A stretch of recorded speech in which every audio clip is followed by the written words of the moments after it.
drop shot. It is not a new stroke. There I go again. A drop shot is nothing more than a backhand or a forehand hit with a little less power. Hold that ball on your racket a little longer.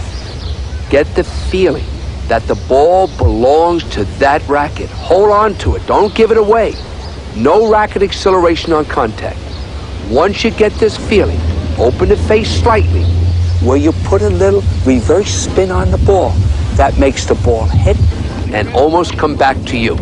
The opponent must rush forward, and if they are able to reach the ball, they are often off balance or out of position, setting the stage for your attacking winner, a passing shot, or even a lob. Once again, the key is to disguise the shot until you actually make contact. Before that contact, your opponent cannot detect whether you will hit a full ground stroke or this, the most underrated offensive shot in the game. Remember, the racket actually carries the ball towards the net, slowing down at contact rather than accelerating. And that's called a drop shot with a little reverse spin. We keep coming back to the mini tennis game. In your warm-up drills, before playing singles or doubles, taking a lesson, or just practicing, spend the first 10 minutes playing mini tennis. To keep the ball between the service lines, you will have to apply the drop shot techniques, holding on to the ball with a slightly open face to impart a little reverse spin. This is notably different from the mini tennis, where rapid racket head acceleration is used for the topspin and angle shots. In contrast, in this mini tennis drill, the racket decelerates at contact and even opens slightly to apply the reverse spin. Expand your mini game, hitting this drop shot from all positions inside the baseline area. Practice it. You'll get a brand new weapon in your attacking game of tennis.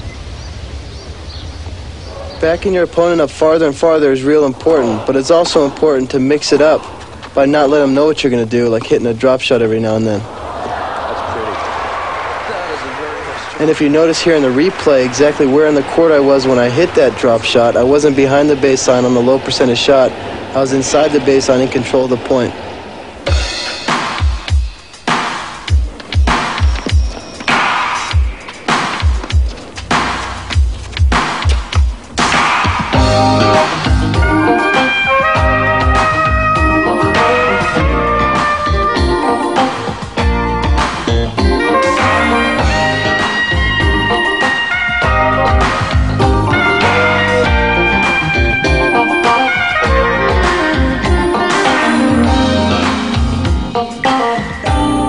When you're playing somebody and you play an attacking game like I always choose to do, and you're really pushing him back and pushing him back, it seems like every time he takes a step back, the harder you have to hit it to push him back another step. And I remember one match when I was playing, I kept pushing the player back, and eventually he'd run the ball down. I ended up losing the point. And I came off the court, and Nick said to me, he says, you know what, when you're pushing somebody that far back, he says, throw in a drop shot. Who cares if you miss it? Let the guy not know what you're going to do. Therefore, you bring him in, and your big power shot will be all the more effective. The drop shot.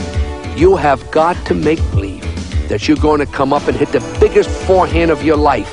And then at the last second, open up the racket head just slightly, puts a little spin on the ball, hold that ball on that racket a little longer, and that ball's going to go right over the net.